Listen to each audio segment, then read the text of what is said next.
Don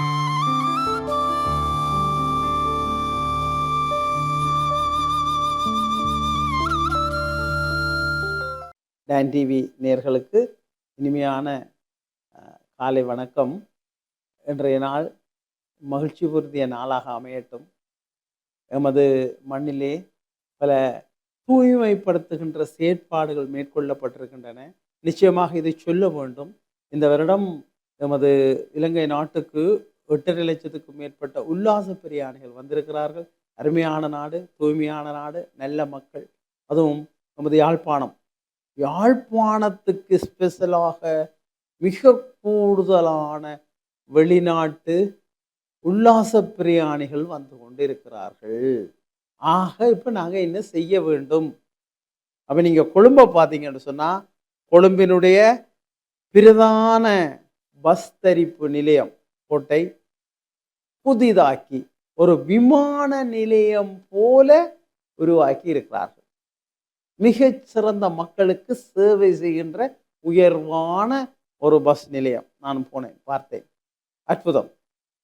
அப்போ நாங்கள் கொழும்புக்கு போய் அங்கே எல்லா அலுவலம் முடிச்சுட்டு இதண்டு போகக்கூடிய மாதிரியும் மிக தூய்மையாகவும் மிகச்சரியாகவும் மிக பாதுகாப்பாகவும் மக்களுக்கு இருக்கின்ற ஒரு அருமையான பஸ் தரிப்பு நிலையம் இலங்கைக்கு இந்த அரசாங்கம் செய்த ஒரு மிகச்சிறந்த செயற்பாடு.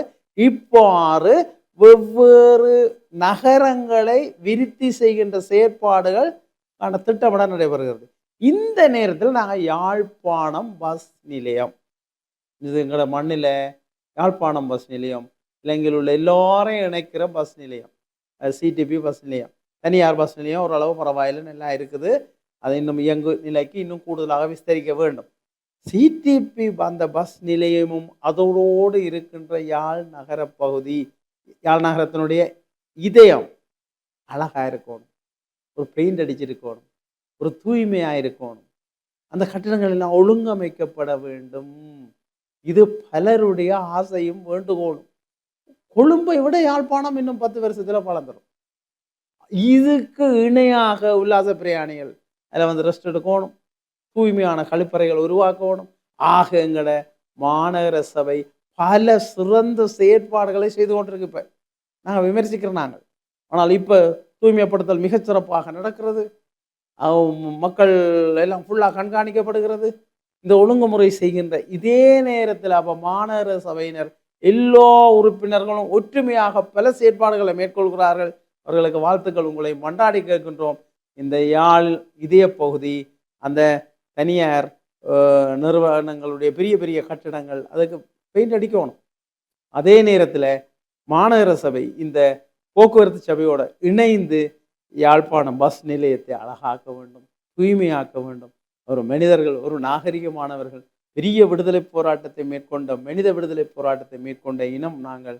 அப்போ நாங்கள் எல்லோரும் ஒற்றுமையாக இருந்து இந்த மக்கள் வந்து அமைதியாக அதில் வந்து ஆறு இருந்து தங்களுக்கு தேவையான சேவையை பெறுதல், ஒரு ஒரு சாதாரண மனிதர் தூய்மையாக இருக்கக்கூடிய ஒரு இடமாகணும். இப்போ இல்லை, கொஞ்சம் இடத்த மரம் மணக்குது, குப்பைகள் கொட்டுப்படுகிறது, அதுக்கு ஒரு சரியான கண்காணிப்பு இல்லை, கொஞ்சம் பாதுகாப்பை பலப்படுத்த வேண்டி இருக்குது. ஆக ஒரு மிகப்பெரிய ஒரு அபிவிருத்தியை இது மாவட்ட செயலர் இதை கவனிக்கணும், எங்களுடைய ஆளுநர் கவனிப்பார், நிறைய சேவை செய்து கொண்டிருக்கிற. அப்போ யாழ்ப்பாண நகரம் மிக வேகமாக தூய்மையாக்கலும் அழகாக்கலும் இன்னும் விஸ்தரிக்கப்பட வேண்டியிருக்கு. அது பல பெரிய பெரிய செயற்திட்டங்கள். இப்போ நாங்கள் சின்ன சின்ன அருட்டல்களை செய்வோம். இதுக்கு நாங்கள் மாநகர சபையை மட்டுமில்லை, மக்கள், தனியார் நிறுவனங்கள், வைத்தியசாலை சுற்றி உள்ள பிரதேசங்கள் சில இடத்துல இன்னும் மனத்து கொண்டிருக்குது. ஆக இது எங்களுக்கு ஒரு உளவியல் ரீதியான மிகப்பெரிய சேஞ்ச்.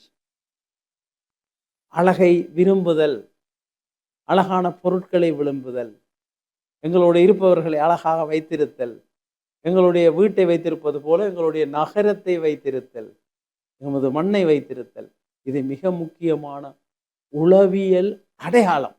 வெளிநாட்டிலிருந்து வாரவர்கள் சொல்வார், ஆஹா திரும்ப போக வேண்டும். அந்த தூய்மை, அந்த நெறிப்படுத்தல், அந்த முறைமைப்படுத்தல், அந்த முகாமைத்துவம் எல்லாரையும் ஒருங்கிணைக்கணும். இதுதான் மிக முக்கியமானது. ஒவ்வொரு நிறுவனம் தனியே இருக்கையில் அது போக்குவரத்து சபை இருக்கும், அரசாங்க அதிபர் இருப்பார், இங்கே உள்ளூராட்சி நகர சபை இருக்கும். எல்லோரும் இணைந்து நமது நகரத்தை அழகாக்குவோம். நன்றி, வணக்கம்.